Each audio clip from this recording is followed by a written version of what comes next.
कैसे हो बिहार के शेरो। आशा करते हैं कि आप लोग अच्छे होंगे और मजे में होंगे, और मजा लेने के लिए हमारे वीडियो के लास्ट तक में देखिए।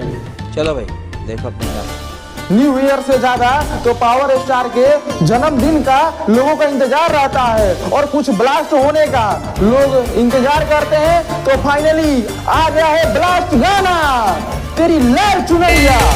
तेरी लाल चुनर, तेरी लाल चुनर, ओ तेरी लाल चुनर। शब्दों का चयन तो बहुत अच्छे से किया गया है। चोली, लहंगा, घाघरा ये सब का बिल्कुल यूज नहीं किया गया है। कि अश्लील गानों से पहचान नहीं, बॉलीवुड की तरफ जा रहा है। यही नहीं, अभी और सुनिए। ऐसा होगा तो आपको कैसे पता चलेगा कि आप भोजपुरी गाना सुन रहे हैं। खैर कोई बात नहीं, ये शादी पार्टी नाच में चल जाएगा, लेकिन इस गाने में सनी लियोनी है। मालूम है तेरे बाप को मत सिखा। ले गई, ले गई। समझ रहे हो, समझ रहे हो, समझ रहे हो ना?